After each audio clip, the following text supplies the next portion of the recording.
Welcome दोस्तों, आज हम पेरिफेरल के एपिसोड 7 की बात करेंगे। एपिसोड के शुरुआत में हम लोग क्लैंटन शहर को देखते हैं, जहां पे एला फिशर घर के काम कर रही थी। तभी उसकी आंखें के सामने धुंधलापन छाने लगता है और उसे पता चल जाता है कि उसकी आंखों की रोशनी फिर से चली गई है। वह घर के चारों तरफ किसी को खोजती है तो उसे रीस मिलता है। वो कहती है, मुझे डॉक्टर के पास ले चलो। रीस ऐसा ही करता है। जैसे ही वो आगे बढ़ते हैं, बॉब उन्हें जाते हुए देख रहा था। वो इनका पीछा करने लगता है। यहाँ फ्यूचर के लंदन में लो बियर लेव से कहती है कि वो इन तीनों पेरिफेरल्स को लेके पेरिफेरल आउटडोर में जाके कुछ टेस्ट करना चाहती है। तो फ्लिन यहाँ पे विल्फ को भी साथ ले जाने के लिए कहती है। लो बियर हामी भर देती है। 2032 में टॉमी अपने पुलिस स्टेशन में जाता है और एविडेंस रूम में जाके वहाँ लेडी से पूछता है कि जहाँ पे मेरा एक्सीडेंट हुआ था वहाँ पे से क्या क्या सबूत मिले थे। वो लेडी बताती है कि वहाँ से कोई सबूत नहीं मिला था, जबकि उसे अच्छी तरह से याद था कि उसने एक गन और एक सोनिक गन बॉब से लिया था। तो वो अपनी कार चेक करने चला जाता है। फ्यूचर लंदन में लो बियर उन्हें मेट पुलिस ट्रेनिंग फैसिलिटी में लेके जाती है, जिसका नाम जू था। वो यहाँ कहती है कि कॉर्नर और बर्टन को एक एक्सरसाइज करने जाना होगा और लो बियर अपने हाथ से एक इशारा करती है और वहाँ सामने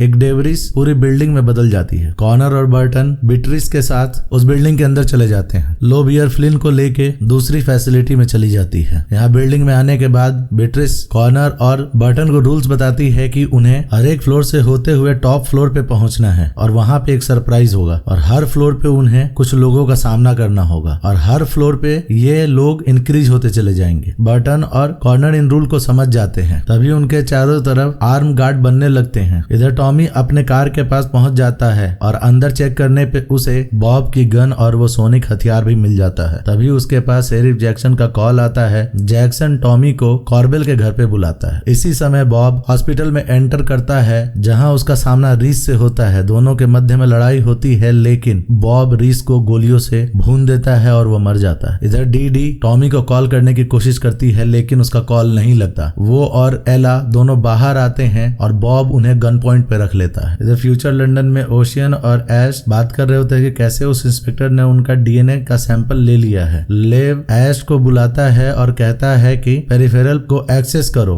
वो मना कर देती है, क्योंकि अगर उन्होंने ऐसा कुछ किया तो इंस्पेक्टर को पता चल जाएगा। इसके बाद ओशियन ऐश को बोलता है कि पैकिंग करो और हम लोग यहाँ से निकलेंगे। तो ऐश बोलती है कि हम लोग सब कुछ खो देंगे, इन स्टब्स का एक्सेस और फ्लिन के अंदर जो बैक्टीरिया है उसको भी। ओशियन कहता है कि मरने से अच्छा है कि हम लोग यहाँ से भाग जाए। तो ऐश कहती है कि हम लोग भाग नहीं सकते। इधर इंस्पेक्टर लो बियर फ्लिन से बातें करना शुरू करती है और उसे उनको मैसेज भेजने के बाद उन टाइमलाइन में चेंज हो चुके हैं और उन चेंज के चलते टाइमलाइन बिल्कुल चेंज हो चुका है, यानी उसकी शाखाएं बन गई हैं और ये टाइमलाइन लो बियर के टाइमलाइन से बिल्कुल अलग है। तो फ्लिन ये जानना चाहती है कि इनके टाइमलाइन में इसका और इसकी फैमिली का क्या होता है, जहाँ पे लो बियर ये बताती है कि कॉर्नर को कुछ नहीं हुआ था और कॉर्नर घायल नहीं हुआ, लेकिन उसका भाई टेक्सास के जंग में मारा जाता है। वो बताती है कि जो जैकपॉट होने वाला है वो अभी जो तुम्हारा टाइमलाइन चल रहा है उसमें पहले होने वाला है और ये आरआई कर रही है। और मेरे टाइमलाइन में जब बर्टन और कॉर्नर ने वॉर में शामिल हुए थे तो उनके पास कोई हैप्टिक टेक्नोलॉजी नहीं थी और इसी वजह से बर्टन मारा गया था, लेकिन जो तुम्हारा टाइमलाइन चल रहा है उसमें हैप्टिक टेक्नोलॉजी देने के चलते बर्टन जीवित है और कॉर्नर ने अपने पैर गवा दिए। इसका मतलब ये है कि जब एलिटा वो वीडियो देख रही थी वहां पे उस टाइमलाइन में चेंज किया गया था और बर्टन और कॉर्नर और उसके साथियों को हैप्टिक टेक्नोलॉजी दे गई थी और जिसके थ्रू कॉर्नर वो डॉग को बचाने जाता है जहाँ पे उसके पैर खराब हो जाते हैं और बर्टन उस हैप्टिक टेक्नोलॉजी का यूज करके जीवित बच जाता है और पूरा टाइमलाइन वहां से एक नई शाखा में बदल चुका था। यहाँ फ्लिन पूछती है कि मेरा और मेरी माँ का क्या हुआ था। तो लो बियर बताती है कि फ्लिन, तुमने टॉमी से शादी कर ली थी और तुम्हारे बच्चे भी हुए थे। इस पे कहती है कि अब मैं इसके बारे में और कुछ नहीं बताऊंगी, अब तुम्हें अपना टेस्ट देना है, मैं कुछ सवाल पूछूंगी और तुम्हें बताना पड़ेगा। इधर कॉर्नर और बर्टन को दिखाते हैं, वो फाइट करते हुए ऊपर पहुंच जाते हैं। जहां पहुंचने पे बीट्राइस बोलती है कि यहाँ का सरप्राइज यही है कि वो तीनों आपस में फाइट करेंगे और जो जीतेगा वही विनर होगा। यहाँ लो बियर फ्लिन से क्वेश्चन पूछना शुरू कर देती है और फ्लिन बताना शुरू कर देती है। फ्लिन बताती है कि उसका सबसे बड़ा डर उसकी माँ की मौत है और उसकी ग्रेटेस्ट स्ट्रेंथ ये है कि वो हार नहीं मानती है और उसकी वीकनेस भी यही है। अगर वो टाइम में पीछे जाके कुछ बदल सकती तो वो बदलना चाहती थी, जिसपे फ्लिन मना कर देती है। फिर लो बियर पूछती है कि तुम्हारा इस टाइमलाइन और उस टाइमलाइन से जो कनेक्शन है उसके बारे में तुम्हें कुछ पता है। तो फ्लिन बोलती है कि नहीं। तब लो बियर उससे कहती है कि तुम मुझसे 3 सवाल पूछ सकती हो, जिसपे लो बियर बताती है कि उसका सबसे बड़ा डर पीछे का वक्त है जहां से फ्लिन आई हुई है। फिर फ्लिन उससे पूछती है कि क्या तुम्हारे पास इतनी पावर है कि तुम कनेक्शन को कट कर सकती हो। लो बियर इसको अवॉइड कर देती है और कहती कहती है कि मैं यहाँ से चलती हूँ। अब यहाँ पे रूफ टॉप पे बीट्राइस, बर्टन और कॉर्नर में फाइट चल रही थी, जिसमें वो बर्टन के पेरिफेरल को मार देती है और कॉर्नर के पेरिफेरल को ऊपर से नीचे फेंक देती है, जिससे उसकी मौत हो जाती है। अब तीनों के तीनों अपने पेरिफेरल से जागते हैं और जागने के बाद वो एक दूसरे को देखते हैं। फिर उन्हें रीस का मैसेज मिलता है कि वो उनकी माँ को डॉक्टर के पास लेके गया हुआ है। इधर टॉमी कॉर्बेल के घर पहुंचता है, जहाँ पे उसे ब्लडी फुटप्रिंट मिलते हैं और उसका पीछा करते हुए वो मैरी पिकेट की बॉडी को देखता है और देखता है कि कॉर्बेल और शेरिफ जैक्सन आपस में बात कर रहे हैं। जैक्सन टॉमी को बोलता है बॉब यहाँ आया, उसने मैरी को मारा, इनकी एक कार चुराई। फिर वो कहता है कि तुम बर्टन और फ्लिन को अरेस्ट कर लो और हम एक कहानी सुना देंगे जिससे लोगों को यकीन हो जाएगा। तो टॉमी कहता है कि ये तो झूठ है। तो जैक्सन बोलता है कि यहाँ पे जितने भी काम होते हैं सब कॉर्बेल के अंडर में ही होते हैं, तो तुम्हें इन फेरी टेल से बाहर निकलना होगा और अगर तुम इन कामों से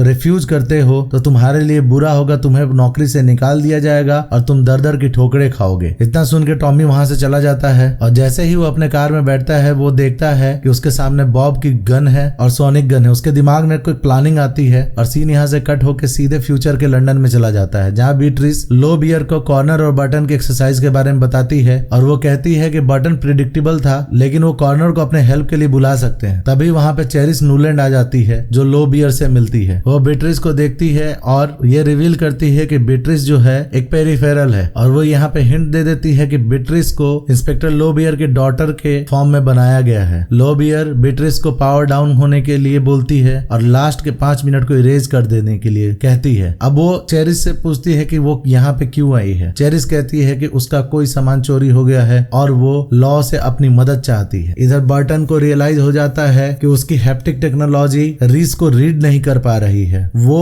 फ्लिन और कॉर्नर हॉस्पिटल के लिए भागते हैं। इधर एस और ओशियन अपने ही लैंग्वेज में आपस में बात कर रहे होते हैं कि वो यहाँ से बैक्टीरिया चुरा के निकल जाएंगे। तभी लेव वहां आ जाता है और वो उसके सामने ही बात करते रहते हैं, लेकिन लेव को उनके भाषा के बारे में नॉलेज था और वो सारा भाषा समझ जाता है और वो एक चाकू लेके ओशियन के शरीर पे भिड़ा देता है और कहता है कि एस मुझे सब कुछ सच सच बताओ कि क्या चल रहा है। जहाँ पे एस बताती है कि एलिटा का प्लान आरआई के फाइल्स में से हैप्टिक टेक्नोलॉजी के अंदर जो भी डेटा है उसको चुरा के बर्टन के पेरिफेरल में डालना था ताकि उसका पता आरआई को कभी न लग सके। लेकिन तभी बर्टन की जगह फ्लिन ने वो हेडसेट पहन लिया था, तो उस डेटा ने अपने आप को बैक्टीरिया के फॉर्म में ला के फ्लिन के दिमाग में कॉलोनी बनानी शुरू कर दी। तो लेव उससे पूछता है कि तुम लोग का प्लान क्या था, जिसपे ऐश बताती है कि मेरा प्लान ये था कि वो डेटा वो नियो प्राइम्स को दे दे और वो इस वर्ल्ड को खत्म करके एक दूसरा वर्ल्ड बना सके। लेव को ये प्लान बहुत पसंद आता है और उन्हें कहता है कि आगे से उन्हें धोखा देने की बिल्कुल सोचना ही मत। इधर चेरिस लो बियर को कहती है कि ये एक ह्यूमन नेचर है, एक नेचुरल टेंडेंसी है, तो उसे जैकपॉट होने देना चाहिए। वो लेव के खिलाफ एक केस करती है जो कि आरआई के डेटा को चुराने का होता है और ये बताती है कि अगर वो डेटा गलत हाथों में पड़ गया तो ये बहुत ही डेडली हो सकता है और वो स्टब भी आरआई के द्वारा बनाया हुआ है और ये डेडली हो सकता है। तो वो लोबियर से रिक्वेस्ट करती है कि लेव और फिशर्स को खत्म कर दिया जाए। यहाँ पे बॉब एला और डॉक्टर डीडी को बताता है कि ये सब वो अपनी डॉटर को बचाने के लिए कर रहा है, जिसपे एला बॉब को कहती है कि क्यों नहीं वो अपने आप को मार लेता है जिसके चलते उसकी डॉटर बच जाएगी। अब बर्टन और कॉर्नर हॉस्पिटल पहुंच गए थे और वो निशाना लगा देते हैं, लेकिन उन्हें बॉब कहीं दिख नहीं रहा था। तो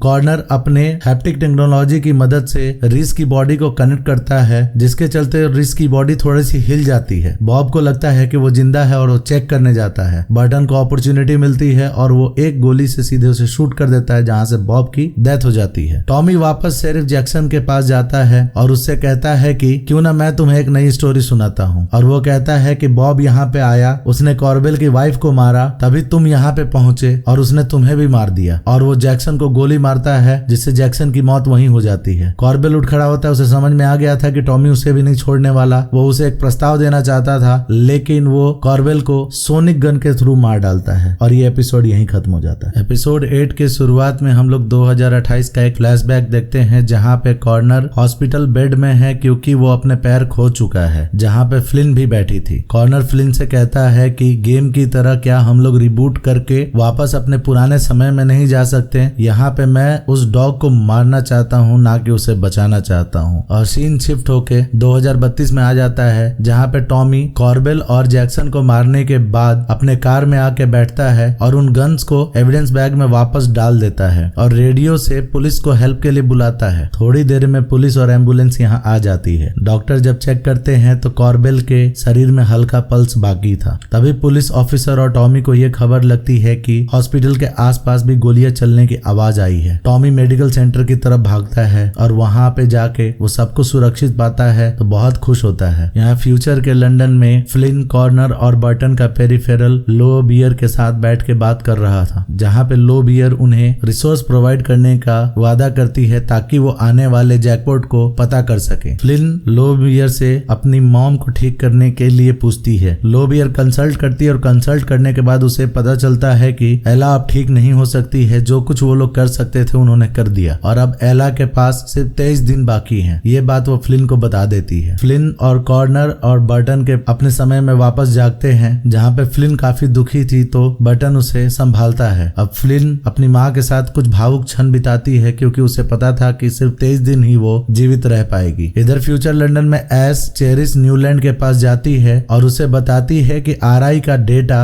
जो है वो फ्लिन के हेड में है और इसके एवज में वो चेरिस को कहती है कि तुम लेव को मार डालो, जिसपे न्यूलैंड उसके साथ एक शर्त रखती है कि तुम जाओ और लेव पे नजर रखो और उसकी मदद करो ताकि वो जैकपॉट को एक्सेलरेट कर सके, ताकि फ्लिन अपने टाइमलाइन में जल्दी मारी जा सके और उसके रिसर्च पे कोई प्रॉब्लम ना हो। इधर फ्लिन अपने पेरिफेरल में लॉग इन करती है और जब वो जागती है तो देखती है कि वो विल्फ के बगल में बैठी हुई है, जहाँ पे विल्फ उससे उसकी मदर की रिकवरी के लिए माफी मांगता है। तब फ्लिन एलिटा को खोजना चाहती है। वो एलिटा के बारे में पूछती है तो विल्फ कहता है कि हो सकता है वो मारी जा चुकी है। वो बताता है कि उसकी मेमोरी को इरेज कर दिया गया है और उसे कुछ भी याद नहीं है कि उसके माता पिता कैसे थे, वो कहाँ पे था, कैसा था। उसे बस यही याद है कि वो ट्रांजिट कैंप में था जहाँ से उसके पिताजी को लेके गया था और वहां से एलिटा ने उसकी मदद की थी। उसके बाद उन्हें 3 साल के बाद पकड़ लिया गया और एडॉप्शन के लिए दे दिया गया, जहाँ से वो फिर दोबारा भाग गए थे। इसके बाद वो बोलता है कि हो सकता है कि लो बियर ये सारी बातें सुन रही हो, हम दोनों एक दूसरे से कनेक्ट हो जाते हैं जहाँ पे तुम्हें सब कुछ पता चल सकता है मेरे बारे में। तो वो दोनों एक दूसरे से कनेक्ट हो जाते हैं और उन दोनों को एक दूसरे का इंफॉर्मेशन भी मिल जाता है, जहाँ पे फ्लिन को पता चल जाता है कि एलिटा कहाँ पे है। वो दोनों एलिटा से मिलने के लिए जाते हैं। ये चीज ऐश और ओशन भी देख लेते हैं, तो जहाँ पे ओशन ऐश को कहता है कि क्या ये चीजें वो लेव को बता दे, जिसपे ऐश उसे मना कर देती है। फ्लिन और विल्फ अब एक